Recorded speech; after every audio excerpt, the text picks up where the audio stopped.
இன்றைய இறைவார்த்தை.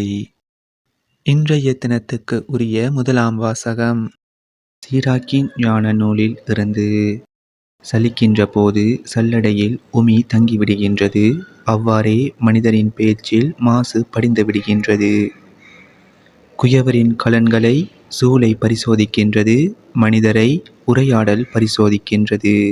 கனி மரத்தின் கண்காணிப்பை காட்டுகின்றது, சொல் மனிதரின் உள்ள பண்பாட்டை காட்டுகின்றது. ஒருவர் பேசுவதற்கு முன்பே அவரை புகழாதே, பேச்சை கொண்டே அவரை அறிந்து கொள்ளலாம். இது ஆண்டவர் வழங்கும் அருள்வாக்கு. இறைவா உமக்கு நன்றி. இன்றைய தினத்துக்கு உரிய இரண்டாம் வாசகம் திருத்தூதர் பவுல் கொரிந்தியருக்கு எழுதிய முதல் திருமுகத்தில் இருந்து. சகோதரர் சகோதரிகளே, அழிவுக்குரியது அழியாமையையும் சாவுக்குரியது சாகாமையையும் அணிந்து கொள்ளும் போது மறைநூலில் எழுதியுள்ள வாக்கு நிறைவேறும். சாவு முற்றிலும் ஒழிந்தது, வெற்றி கிடைத்தது. சாவே உன் வெற்றி எங்கே? சாவே உன் கொடுக்கு எங்கே? பாவமே சாவின் கொடுக்கு. பாவத்துக்கு வலிமை தருவது திருச்சட்டமே. ஆகவே நம் ஆண்டவர் இயேசு கிறிஸ்துவின் வழியாக நமக்கு இந்த வெற்றியை கொடுக்கும் கடவுளுக்கு நன்றி. எனவே என் அன்பார்ந்த சகோதரர் சகோதரிகளே, உறுதியோடு இருங்கள், நிலையாய் நில்லுங்கள். ஆண்டவருக்காக நீங்கள் உழைப்பது வீண் போகாது என்பதை அறிந்து ஆண்டவரின் பணியை இன்னும் அதிகமாக எப்போதும் செய்யுங்கள். இது ஆண்டவர் வழங்கும் அருள்வாக்கு. இறைவா உமக்கு நன்றி. இன்றைய தினத்துக்கு உரிய நற்செய்தி வாசகம் லூக்கா எழுதிய தூய நற்செய்தியில் இருந்து. அக்காலத்தில் இயேசு தம் சீடர்களுக்கு உவமையாக கூறியது: பார்வையற்ற ஒருவர் பார்வையற்ற வேறொருவருக்கு வழிகாட்ட இயலுமா? இருவரும் குழியில் விழுவர் அல்லவா? சீடர் குருவை விட மேலானவர் அல்ல, ஆனால் தேர்ச்சி பெற்ற எவரும் தம் குருவை போல் இருப்பர். நீங்கள் உங்கள் கண்ணில் இருக்கும் மரக்கட்டையை பார்க்காமல் உங்கள் சகோதரர் அல்லது சகோதரியின் கண்ணில் இருக்கும் துரும்பை கூர்ந்து கவனிப்பதேன்? உங்கள் கண்ணில் இருக்கும் மரக்கட்டையையே நீங்கள் பார்க்காமல் இருந்து கொண்டு உங்கள் சகோதரர் அல்லது சகோதரியிடம் உன் கண்ணில் இருக்கும் துரும்பை எடுக்கட்டுமா என்று எப்படி கேட்க முடியும்? வெளிவேடக்காரரே, முதலில் உங்கள் கண்ணில் இருக்கும் மரக்கட்டையை எடுத்து எறியுங்கள்.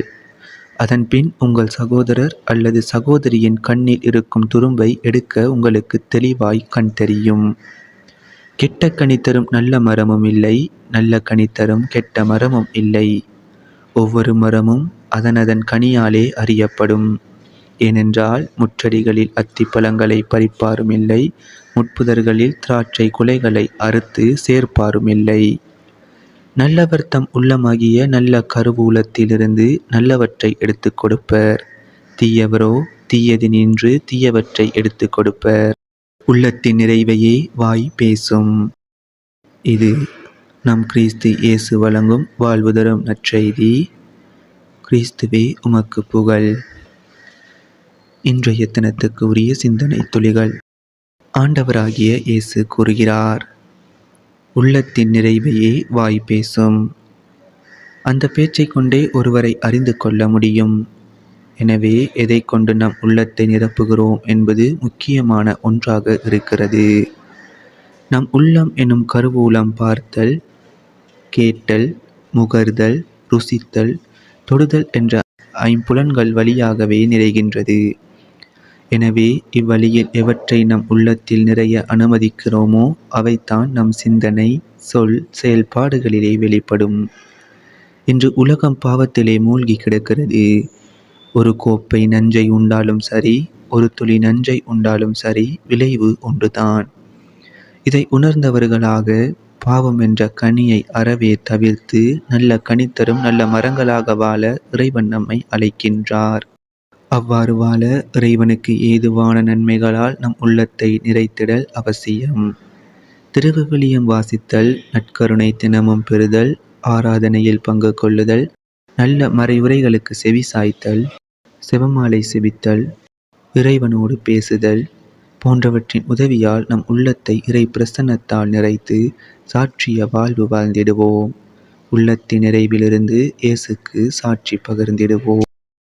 அன்றன்றைக்கான இறை வார்த்தைகளையும் நற்செய்தி வாசகங்களையும் சிந்தனை துளிகளையும் பெற்றுக்கொள்ள நம் சேனலை சப்ஸ்கிரைப் செய்து கொள்ளுங்கள்.